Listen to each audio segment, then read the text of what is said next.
Welcome, everybody, to the DCM group. Do come Monday, the weekly source, our webinar, Renovate or Detonate, your pre-loved village or rack. What are the decisions and what is the information you require to be able to make better use of land that you may have or the plans of the future that you might have for that land? My name is Chris Baynes. I'm from the CEO of DCM. We've got a 60-minute webinar for you and some spectacular speakers. Before we commence, I'm going to just do a quick run through of the landscape that operators of retirement villages and residential aged care are facing. So I'll just put a share my screen.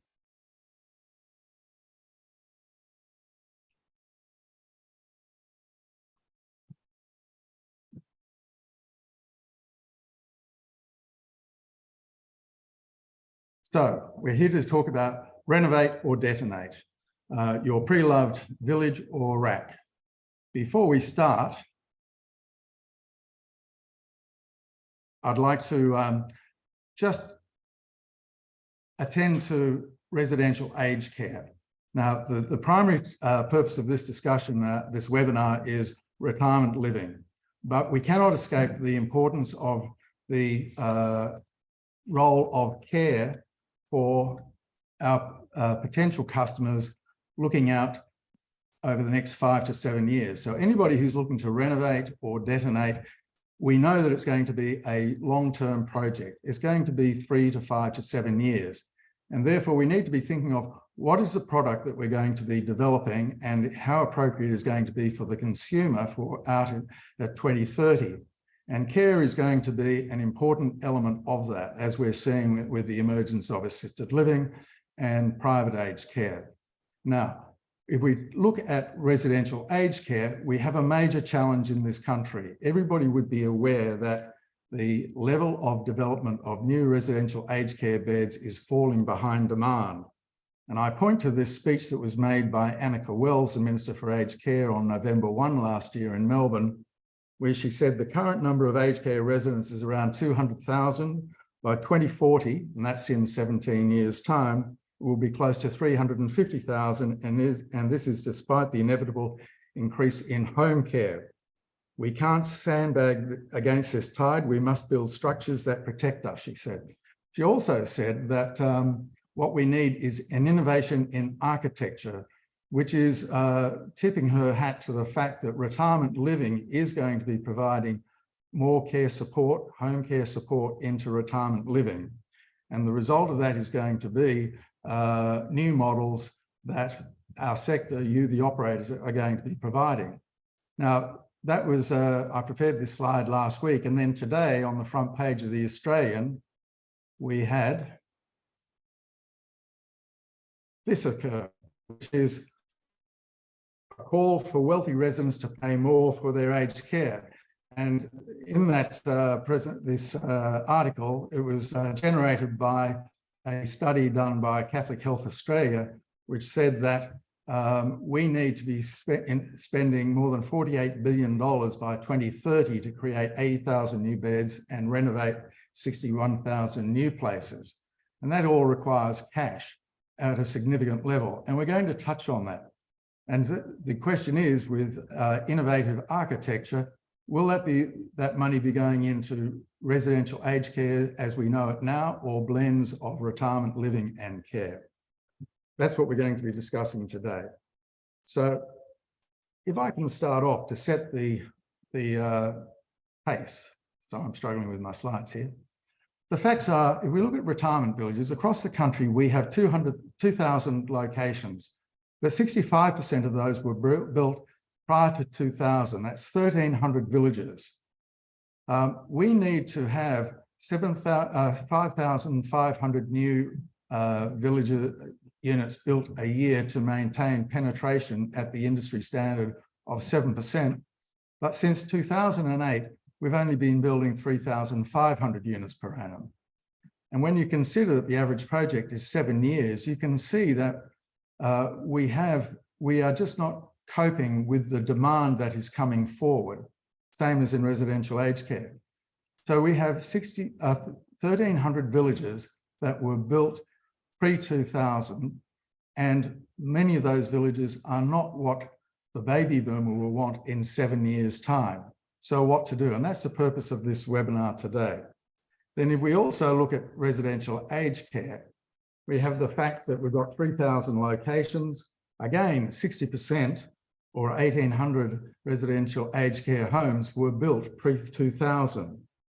And the demand is that we've got to have 3,500 market quality residential aged care homes by 2040. That means that we've got to be building 8,823 beds a year or 75 racks. At the moment, at the valuation today, that's $3.5 billion investment that's required. But the problem is, at the moment, we're only spending $1.7 billion. So we're only halfway towards building the racks and aged care beds that we need by 2040. So if we can just put racks aside, but in the back of your mind, if we could be thinking about what baby boomers will be wanting in 5 or 7 years, knowing that there's going to be an element, a large element of care involved, there's a lot of money coming towards and a lot of demand coming towards aged care retirement living. Then if we look at the landscape today, when it comes to renovate or detonate, at the moment, with those, because of the fact that we do not have product that is current and market suited, we are selling our aged care, our retirement village homes at an average price of 55% of the median local house price. This is from the 2021 PwC Property Council Retirement Census. And that's across 55,000 retirement village units. Just think about that fact, 55,000 retirement village units, and we're only charging 55% of the normal market. And the price is only going up by 4% a year, as you can see from that bottom graph, when residential home prices have been going up by 10 or 20%. And to demonstrate what this opportunity is then, if I look at, I searched out Bayview here in Sydney, and we see that Aveo in Bayview, which has a village which is at Bayview Gardens, which is about 25, 30 years old, they're selling a 2-bedroom, 2-bathroom home villa, that photograph there, for $540,000. That's on the market today. And yet the median price for a 2-bedroom unit in the same suburb, Bayview, is on realestate.com this weekend for $1.19 million. So you can see the difference between a retirement village unit and a 2-bedroom apartment over the fence. There's a massive price gap, and therein lies the opportunity for the retirement living sector to utilize existing land to renovate or detonate, to release the value of that land and increase the revenue and the value of the assets for the operator. So if I just go back to this Annika Wells, sorry, she's saying we need to be building 150,000 beds. If we are to build 150,000 beds, we are going to need to be making an investment of $3.5 billion a year, every year between now and 2040. And the money has to be found to do that. If we look at the retirement living sector, if we look at where we are with the aged care sector, in 2021, we built $1.7 billion. So we're only achieving 48% of the capacity.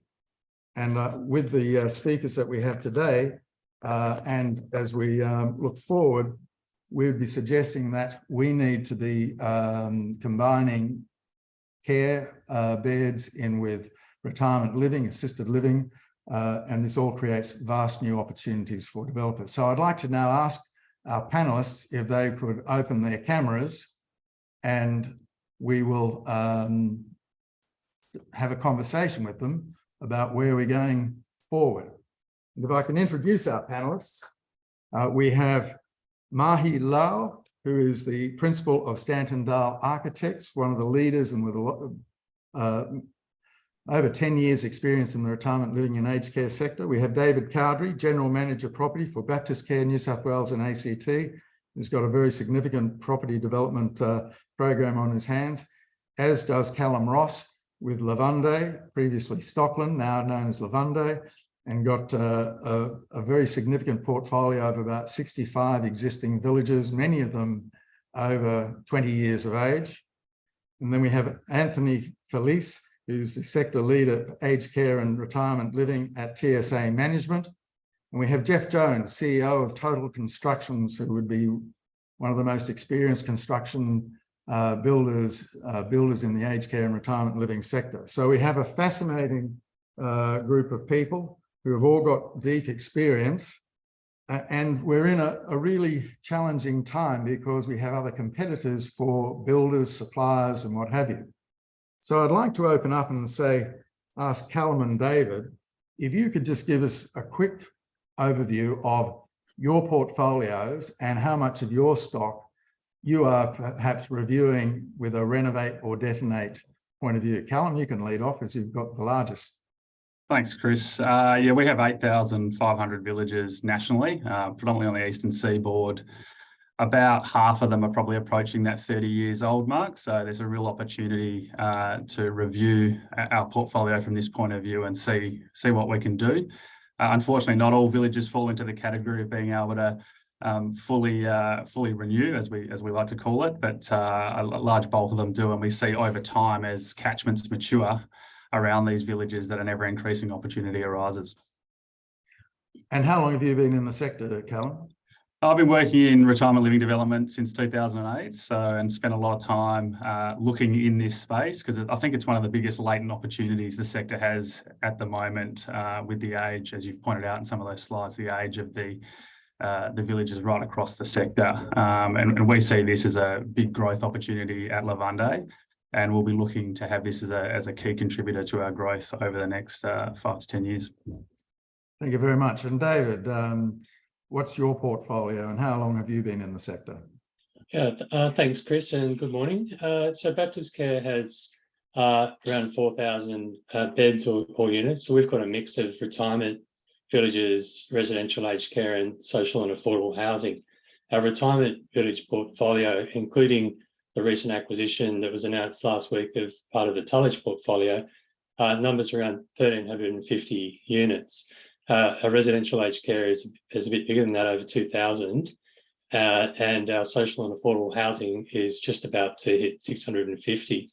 So out of that 4,000 units or so, around 38% are greater than 25 years old. I guess that's the comparison with your previous slide, Chris, where you were saying that 60% of the aged care, residential aged care stock is pre-2000. And we would see that the older stock we have would generally be some of the older residential homes.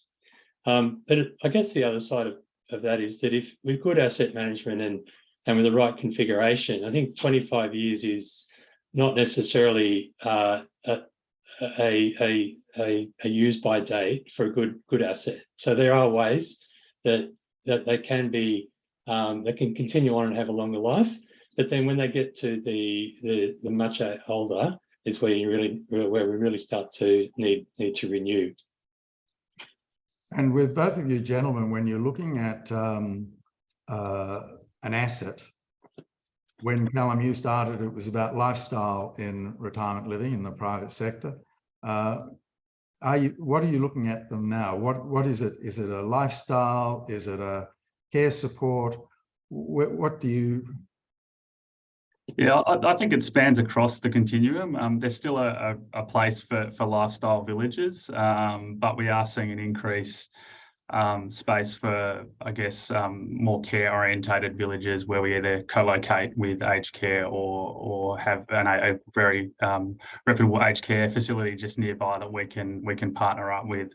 But certainly, you know, there has been a big shift in terms of our planning for villages around more of that, I guess, downsize and needs-based customer versus the lifestyle customer who have got a lot of options these days. And David and Calum, what are the key components that make an asset qualify for a makeover, either a renovate or a detonate?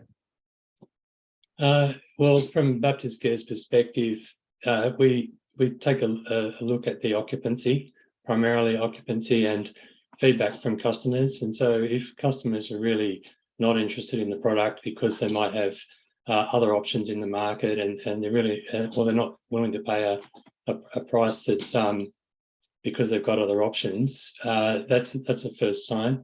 I guess some of the other aspects of older assets where you start to look at renovate or detonate are the increasing costs, so the repairs and maintenance and capex, and also new opportunities for planning. So you may have a site that has it may be a few decades old, and there's been a change in the planning controls or rezoning. So different opportunities in the market, certainly in the framework of the suburb, in the market in the suburb, and there are drivers that then can start pointing you towards the need to redevelop or significantly refurbish. But I would say in many cases, with the change in the planning controls, the opportunity to redevelop can come up, particularly in Sydney metro areas. Calum, your thoughts? What are the... Yeah, from our point of view, it's really the village's relative performance against the catchment median, and that goes to desirability as well. As catchment medians grow, people's expectations on what they're going to get also grow with that as they come out of their larger houses and have the ability to downsize. So that's point number one. Point number two is the ability to densify the villages. It would be nice to be in a world where you could just replace one for one, but that is not obviously a commercially viable option for many developers. So we need to look at how much we can densify the village over time. And a lot of the older villages are only 1 or 2 stories. So there is an opportunity there to densify in a lot of instances. It's just the time in the planning framework, wherever your jurisdiction is, that really holds you back. And the third is really that desirability point and the occupancy, as David said, as you sort of start to see a decline as that desirability declines as well. You've got a KPI, don't you, Calum, that says that if you can't double the revenue?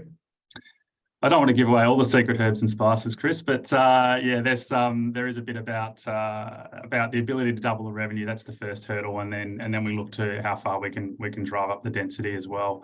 And those two are key metrics come together to sort of work through as to the commercial viability of an opportunity that we see. So that's our first kind of hurdle assessment that we do, beyond just also obviously talking with the operations people on the ground, getting feedback on the asset and some of the aging infrastructure needs that might need to be addressed over time as well feeds into that. So when you say double the revenue, that goes to that slide that I had for Bayview, doesn't it? That yeah. By doing the redevelopment for the purpose of the audience, if you've got a unit that you can sell for $530,000, but by doing the redevelopment, you can sell it for 1.2 million. That has 2 benefits for you, doesn't it? One, you get increased revenue, but also the valuation of the overall asset on the block of land goes up significantly. Yeah, and I would say across the national portfolio within the sector, that'd be a pretty common outcome in terms of that slide you showed. And between the two of you, how many projects at this point in time would you be looking to renovate or detonate? We're currently working through 4 actively, and we've got another 4 identified, and then there's a further 4 sort of out beyond that horizon that we're also looking at. But again, it does rely on catchments to mature to a certain point before you can sort of take that next step. And there's a whole resident engagement piece that comes with it as well that we've got to really be cognizant of, because that's what really makes or breaks the ability to do these renewals. We might just talk to that before we move on to the other panelists, because we title it Renovate or Detonate. It is usually impossible to detonate, isn't it? A whole village. It is a renovate an existing village progressively or detonate small sections of it. So for the purpose of for the audience, what is your advice, or what is your experience in just briefly on how to go about that successfully? We've in Baptist Care, we've had some examples of each actually, where we felt that the detonate and start again option for the whole site is really the best option, and best for the financial outcomes, but also the best for the residents. And so if we have a low density village, say in a metro area, and we're going to develop a larger scale commercial type of village, or vertical village, we've found often that the residents really, because we're going to be there for a long period of time, it's going to be very disruptive, that it is best outcome in the long run for the residents to relocate.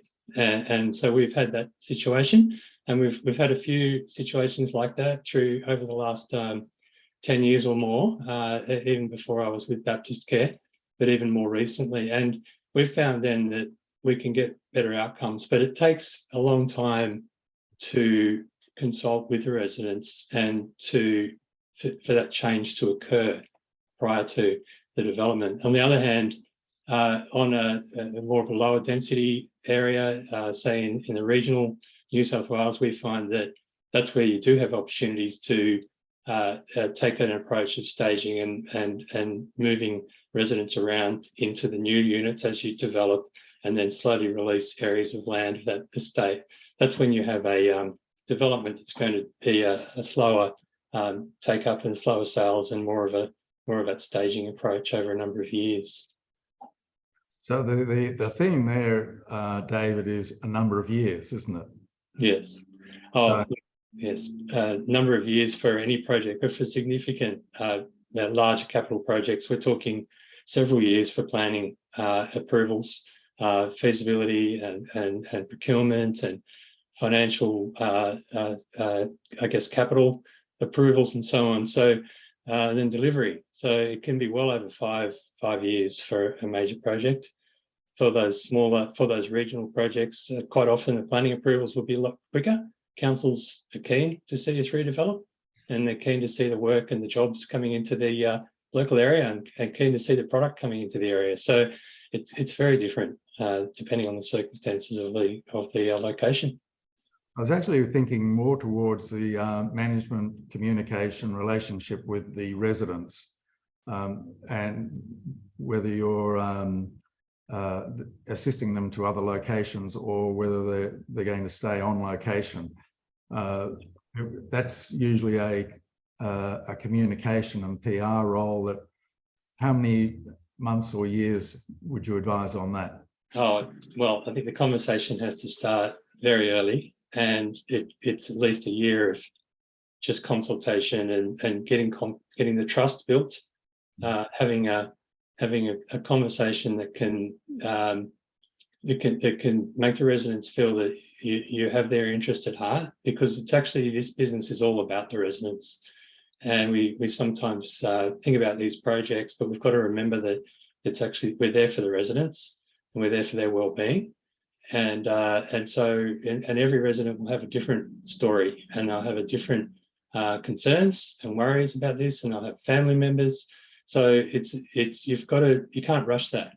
You've really got to take your time. So I would say at least a year, just for that initial consultation and getting everybody used to it. And then you can start working with other locations you might have yourself, or other competitor locations where you may be able to negotiate for people to relocate.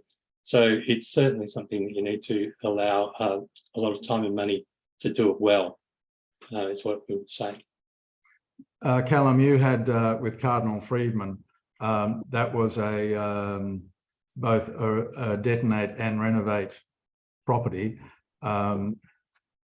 You've mentioned a couple of elements that you had, or strategies that you put in place to maintain a peaceful environment for the residents, such as having several entrances for the building construction. Could you just pass us through how you what that project was and how you managed it? Yeah, I think it's really important that that everyone's really transparent and upfront around what's going to occur.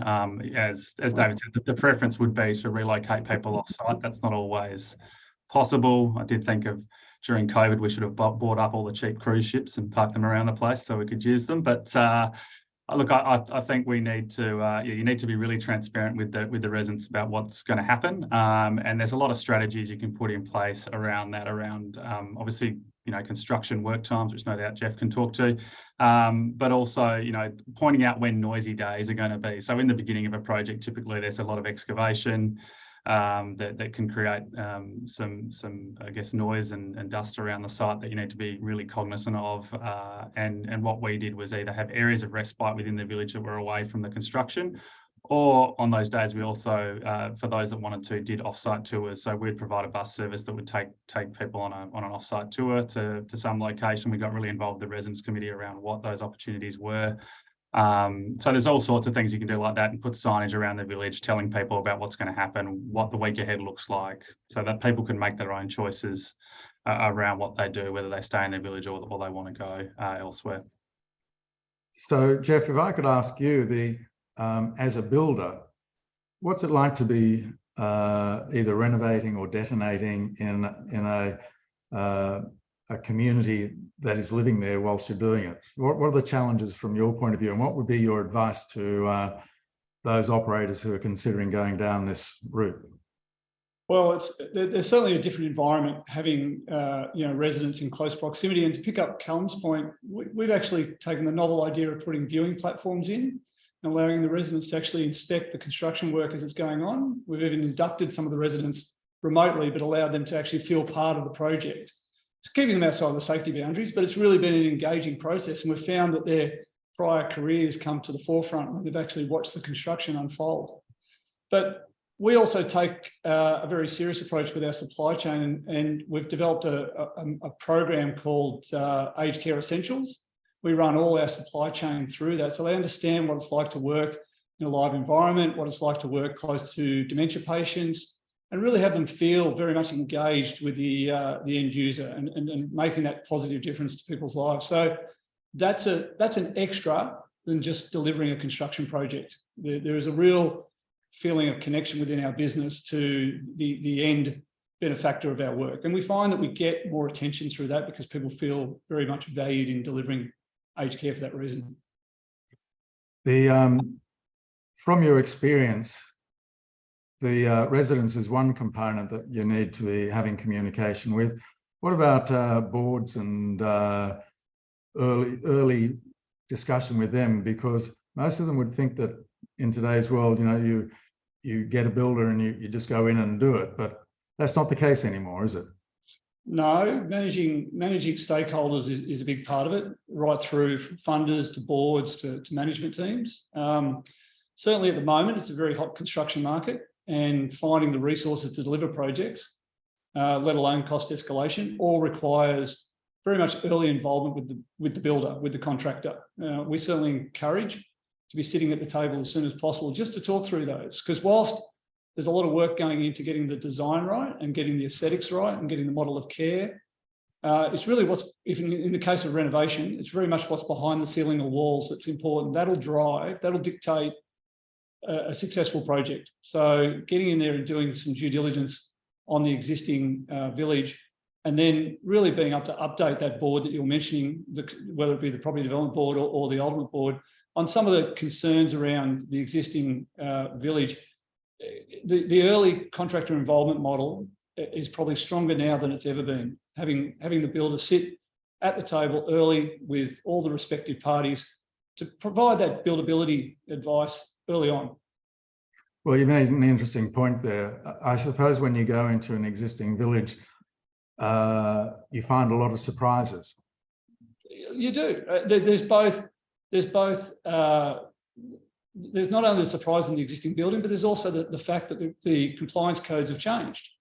So whether it be fire and smoke compartments, whether it be the structural integrity to change model of care with bed lifts, all the way through to just retrofitting technology and running that through the spine of the building. All of those are behind the scenes.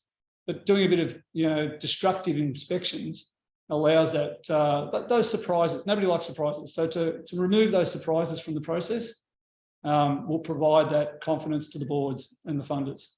You say destructive inspection. What is that? You have to remove some of the wall. You've got to remove some of the ceiling. You've got to get behind the scenes and have a look what's there. You know, it can't be done just walking down the corridor. We need to find out what the structure of the building is. And that's, you know, they're only small inspection spots, but they're critical to provide that input. And I assume you can't really even start a project until you've done that. So ideally not. You know, we've had a couple of projects that have developed in scope quite considerably once we started that investigation, and that was post being engaged as a contractor, and it really should have been pre, so that the advice and the surprises weren't there. And that's gone from identifying structures with termites all the way through to just penetrations not being sealed in the current building code. So yeah, it would have removed and probably allowed the allocation of correct budget funds for the project early on, and takes the tension out of the project as well, and mitigates the delay. Time is critical. So to get these villages or rooms or homes back up and running is critical. So where this conversation is going is the importance of all members of the team being very early in the discussions at helping the executives, who then have to pitch to the board, I suppose. And whilst we're discussing this, we read about the difficulty of getting suppliers and what have you. For our audience, what is the latest situation? Situation that they can expect to see over the next 2 or 3 years, because that's when these decisions will be made. Yeah, look, we'd hope there's a bit more balance comes into the market. We've got the COVID hangover, the surge of work, the government infrastructure, all of that's got to start to plateau out a little bit. So, but what we have learned is supply chain management has become critical. So contractors that have a strong supply chain management are able to find the resources adequate to do the project. So, you know, Total's been in aged care for over 20 years now. So our supply chain know that they're working with someone that's been in the space for a long time, and that gives them a sense of confidence. So, but it's fundamental business. Manage your supply chain, manage the outcome. Speaking of being in the business for 20 years, the bankers tell us that when they're approached for funding, the first thing they want to do is do a deep dive into the builder. Is that your experience as well? Yeah, for projects that are bank funded, yeah, absolutely. We've had more visits from banks than we had from any other party over the last 6 to 12 months. So, and that's all been because they're now doing more thorough due diligence. So absolutely. And if you've shown a track record in delivering aged care, that's one of their ticks in the box. And also just keeping an ongoing engagement with, say, the top 4 banks keeps them aware of what we're doing. So, but yeah, they're sort of tightening their investigations, which is not surprising. And what is your advice to regional operators getting a builder such as yourself? You do go into the regions? We do. For our preferred clients, we'll go regional, and that just extends the early contractor involvement, because then you're also warming up the local supply chain to be delivering a project, and you want their engagement and support for the project. So it just means, you know, taking up residents in the regional area, realising that you're supporting a local community in the regional area, probably more so the metro. So we do a lot more about community involvement, you know, whether it be the sporting club or whatever it is that the local supply chain get involved in. But it's just a slightly different model, but it's still, again, caring for the supply chain and making them aware of the project coming through. Anthony, I was going to ask you, first of all, could you give an explanation to the audience? Because we keep being asked, you know, what is the role of a project manager? Because many operators or many executives have not embarked on this route before. So and following on what Jeff was saying in terms of different regulations and building codes and what have you, you play a vital role in that. Yeah, I think to put simply, you know, these projects aren't done with 1 or 2 people. There's large teams. So I guess the role of a project manager is really to coordinate the team, funnel a lot of that information and advice up the chain to the likes of, you know, David and Calum, or if need be, the executive and board members. You know, our role really expands all the way through from the front end business case. You know, we help clients prepare business cases and look at strategies, you know, all the way through to managing and coordinating consultants through design, planning, and obviously delivery. you mentioned planning pathways, and I think there's a real interest at the moment around the new housing set, the impact that's had on projects, timeframes. They're all big factors that need to be considered with the options of Renovate or Detonate. Some renovations are through complying or exempt sort of planning pathways, which means you don't necessarily have longer lead times. DAs with local councils, although they're pretty willing, David, we're still expecting DAs to come through after 9-12 months in some cases. And really, now that this new housing SEP has lowered the threshold for state significant projects, so we're seeing a lot more retirement living and even aged care projects trigger SSD, which have a lot more consultants and a lot longer timeframes to deal with as well. So in essence, when you're looking to renovate or detonate, if you're renovating, as Jeff indicated, there will be surprises. And your role, I assume, is to make sure that your client, the operator, but also working with the builder and those surprises are, decisions are made. Because we've all, renovated our own home and given ourselves a budget of X, and it comes in at 3X, and we go, how did that happen? Yeah, it's pretty common. I think we're experiencing that you do encounter more latent conditions or some more surprises through renovations. But we work with clients and give advice around the procurement method, like Jeff mentioned. ECI, that early contractor involvement. I think you used the word destructive, Jeff. I like to say intrusive investigations, where we are taking sheeting off and having a look at what's behind the wall. So that you sort of know what you're getting into before you sign up on a sum of money and get into it. But generally, again, we'll advise of having higher contingencies to deal with some of those unknowns in renovations. So between you and Jeff, what is your advice to our viewers in terms of if they're thinking about a renovate or detonate project? What sort of time frame should they be looking at for pulling together the expertise, building a case such that they can then go and look at funding and go to a board? What time frame are we looking at?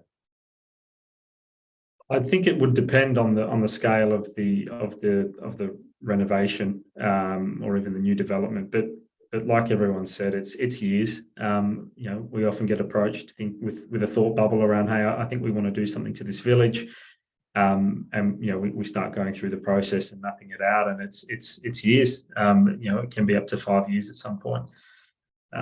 So yeah, I think if there's a thought about a renovation or some plans in the future, get on the front foot, get some experts at the table and map it out.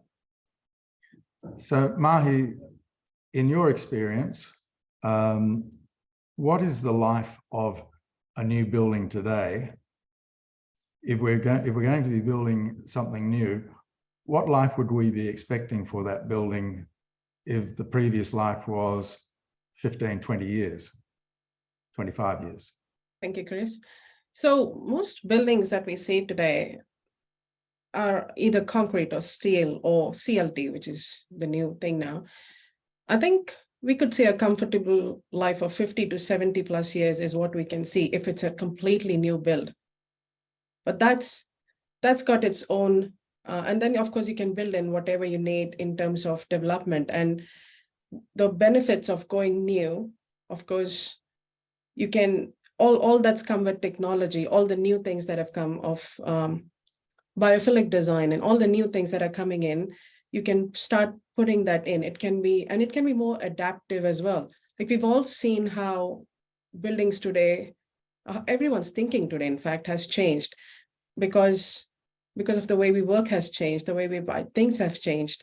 So we've realized we are in a very ever-changing sort of a scenario. So yes, a building would give you more life, but it's more important to also make sure there's life internally in terms of, like in a typical 50 to 70 year time frame for a building, it would see about 3 refurbishments, major refurbishments. So yeah, that's what I'd say. So about 50 to 70 years with about 3 refurbishments major. It was a trick question of mine. Therefore, if you're doing a refurbishment of an existing building, how long does that have a life, do you reckon? Now that's a tricky one. I guess that depends on the scale of the refurbishment and how you want to do it. But I think it also comes down to the design. But prior to that, I do want to say this, like whenever we come across a new project request, for example, I've seen the tendency to bring it down to reduce the problem as much as possible. But what we tend to then do is force the team to actually step back, make the problem bigger. Because the bigger the problem, where you start actually seeing other things that could be a part of the solution, you realize the solutions that we come up with are much more richer and it's much more long lasting. So yes, so if you do a refurbishment, which takes into account all that goes along with it, along with that one solution. For instance, technology is not working. That's all right, but something else around the site's also not working for you. So make that a part of your solution when you refurbish. And I think it all comes down to also the designer, because it's a small thing, but if a designer can convince you that maybe you don't need to detonate, you know, maybe it's actually a perfect solution that you have here, which would answer all your questions. And I'd like to add a third term to this. Maybe it's not renovate or detonate, maybe it's innovate. You come up with something that actually solves your problem and arms you well enough to move ahead into the future for another few years. The clients that are approaching you with these projects today, Yes. what is the ratio of independent living to care support is in their objectives? You know, we want to provide people with a nice environment, you know, a contemporary living environment, but the care component is perhaps more important because that's what we know that they're going to need, and that's what we can sell. That's what we can get a better price for. Do you get those conversations happening? We do get a lot of those conversations happening, actually, because when a client comes to us, and we get I think 50% of age racks as well as retirement living. But yes, it's more focused towards what's happening towards or where we are moving with the refurbishment of retirement living, where we're talking of continuum of care and, you know, delivering care. A lot of this is still unregulated though. So a lot of the things we're putting in terms of providing longer term care within retirement living is unregulated changes. We still don't have, we're sort of mixing BCA classes. I guess people who are listening in who understand this, now we're talking about a class 2 and a class 9C coming together. There's a lot of things that still need to be ironed out in terms of regulations in that space. But yeah, we're getting both right now, but more and more it's becoming care focused. If I could ask the collective panel then, is there a view on what the consumer will want in 7 years' time? Will they want, because that's the peak of the baby boom is going to be in 7 years' time. That's what we're supposed to be designing today. How would we describe the balance of independent living and care?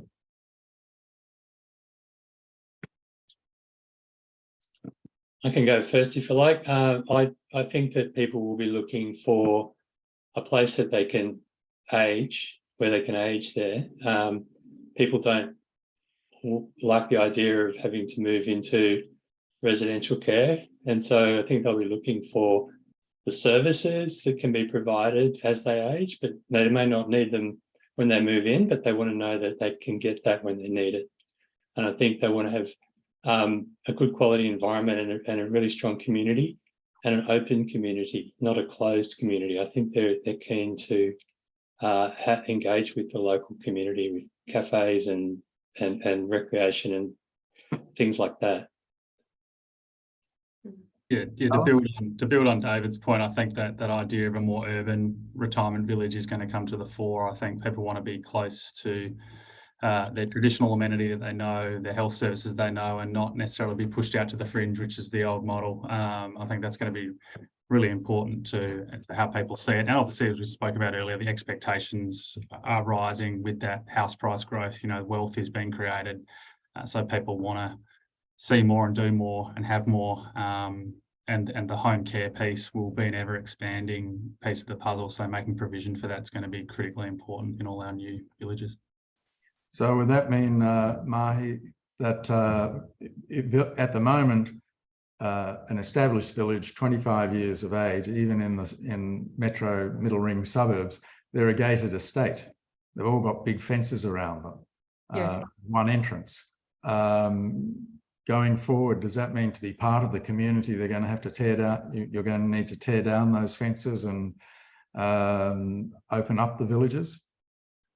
Well, I would like, before I answer that actually, Chris, what I want to state here is when a resident moves into retirement living, it is a choice, isn't it? They choose to move into there, but as they age, it's not necessarily a choice anymore that they want to continue staying there. It's a part of a natural progression. So, but what we want to do as designers and of working with providers is make that a choice even then at that stage, so they don't feel the need to look elsewhere, or you want them to be comfortable enough. And I think as designers and as providers, we can actually work that out if we have that clear right from the onset of the project. Sorry, go on. No. All right. And yeah, so I think it all comes down to, because the buyer today is quite an evolved buyer. There's been an evolution of the buyer. We do talk about the resident 25 years ago, but the resident 25 years ago today has mastered the use of internet, for instance. They love chatting. They want to chat with their grandchildren. So they have also evolved with time, so we need to be able to give them that and not treat that as a, try to create a setting which matches what they would have preferred 25 years ago, for instance. It still needs to have all the benefits and the evolution that they have become accustomed to in today's times. So in essence, you're suggesting that whilst it's a community within a community, there's got to be a free flow between the two. Yes. Well, more and more, we're actually finding it is going towards retirement living. Like, for instance, we just finished a project for Baptist Care, David Cowdrey. There was an existing aged care facility on the site. This is in Red Hill. But the Baptist Care was quick to realize the opportunity and the alignment of purpose that there was for the site, for the surroundings, and for the people in the area. And they decided to actually proceed and put in a new offering, which was 100 retirement living units. The proof is these guys, Baptist Care, sold pretty much 100% of that those units in quite a short period. And that sort of identifies how crucial it is for the provider to understand what's the need of that site at the right time, so they can deliver the product which which can sell and which can provide to the community. A couple of questions have come in, so I'll just attend to these quickly because we're running out of time. One question is, for those organisations who have not embarked on such significant development previously and may have land but not cash, would you recommend partnering with a commercial developer as a JV? What are some tips and what are some traps? So the question is, we have the land, we don't have the cash. Is it a good idea to partner with a private developer? I think there are opportunities to certainly partner with a private developer. We'd be keen to partner where the opportunity arises as well. It's obviously a trickier model for private developers to understand, and you've got to ensure that they can get a reasonable upfront development profit out of it to facilitate the delivery of it. And obviously the challenge with retirement living is there's no secured pre-sales within it. So from a financing point of view for private developers, it makes it very difficult. So you'd be looking for someone that's can inject equity and does not need debt financing to finance the development. But Levande would be up for a discussion? Happy to talk to anyone that's got land. And you, David? Oh, absolutely. And I agree. I mean, there's also plenty of ways of sorting these sorts of collaborative approaches out, different contract structures and different risk allocations and profiles. But I think Calum's point is a really good one, because you've got to look at the fact that retirement and aged care is a development for the long term. You're in for the long term, and it's a long-term asset management approach. And so if the equity partner is going to stay in that with you, you really need to be clear on your goals and outcomes of that partnership. That's really important. Thank you. I think it would be fair to say that, to Calum's point, and I'm sure it's the same with you, David, land is the challenge, isn't it? As we were saying at the beginning, if you've got the land, whilst it is using the skills of Anthony and so on, and Mahi, you can go through the process of getting development applications in place, and that will be a several-year journey, but you need the land in the first place. So you've got, you mentioned you've got one at Kalara, Lords, if I remember correctly, Calum, that is an ideal piece of land for that. Yeah, absolutely, and we're embarking on that at the moment. Unfortunately, they often require rezonings in those types of locations, so that's a very long process, probably 5 years to be being kind at the moment on the journey we've been on. But it is really they're brilliant opportunities to enhance the offering in those locations to match, I guess, what's changed in the surrounding catchment. So we're keen to explore those wherever possible, and also just in terms of partnering, I think there's David said, there's many ways to cut it. With the Catholic Church in Epping, we're partnering with them, where they're doing a 99+ year lease on the land, and we're building a tower there and a school and some other things for them. So, as to David's point, it depends what the landowner or partner wants, and there's many ways to work with that to get a solution that works for everyone in the long term. Another question that we've had is that the two huge barriers are getting banks to invest in redevelopment and what to do with the current residents. So we're back to the beginning, if you like. In terms of the banks, my understanding is that the banks are very open to be investing in retirement living. They've got a preference in that area because of price escalations that are taking place. But by the same token, one of their priorities is making sure you have the right team, and thus the investigation of the builder is, step number one. So would you agree with that, Jeff? Because you're at that coalface, and so are you, Mahi. Well, firstly, you said banks. I'd be careful. Some get it, some don't. Some of them have got dedicated, aged care divisions, and I think they understand the mechanics a little bit better and are enthusiastic to fund in that space. And we've seen those particular banks come in through our doors a lot more. So, but sure, there is a passion to lend in a space that has a decent return for them, and that's simple banking. So, and Mahi, are you finding the same, that the banks are positive towards the clients that you're working with?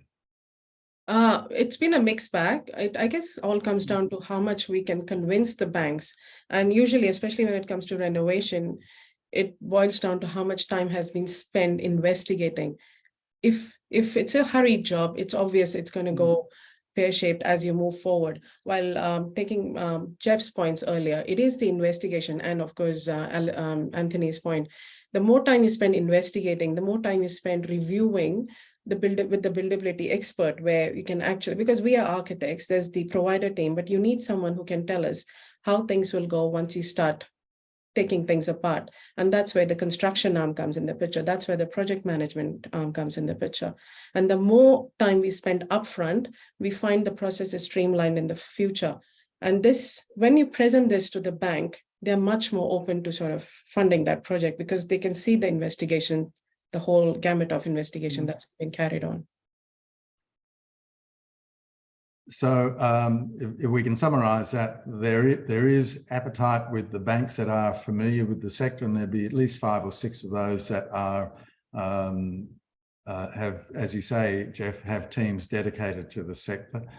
There are operators and developers in the sector who are keen to JV for those organisations that know that they've got an asset and they've got to get an improved result out of it, but maybe don't have the corporate strength to do it themselves. But people such as Levande can step in and assist them to build a new asset, which allows them to continue to deliver on their mission in that local area, and they still have ownership of the land. You said a 99-year lease. So things are looking very positive in that area, but you need to have preparedness to do the homework early, as Mahi's saying, and be prepared for a long march. Now, what do we say about residential aged care, given the interest there in terms of what is the appetite in across Baptist Care, Mahi, with your clients, of Renovate or Detonate residential aged care homes? Well, from Baptist Care's perspective, Chris, there's always going to be a need for quality aged care. We are, though, along with that, it's a challenging sector at the moment for financial returns, and it's very challenging for workforce. So there are difficulties and there are headwinds, and that can make it challenging for new projects to be justified. But we've got two. We just agreed to start a new project in Elderslie aged care. We've got another one under development in Wagga, and we've just lodged DA for 2 more. So we're still continuing our pipeline. We believe in the sector and the system, but attended with that is also the move towards aging in place within the ILUs and the retirement, and so that landscape will also change, and aged care will still be needed for those that can't live in their independent unit even with care. So that's where sales in assisted living and private aged care would indicate that that's where the customer also wants to go. So would it be fair to say that you are looking at care delivery of what is today known as residential aged care is expanding into assisted care in a retirement living environment, as opposed to building lots and lots of more aged care beds?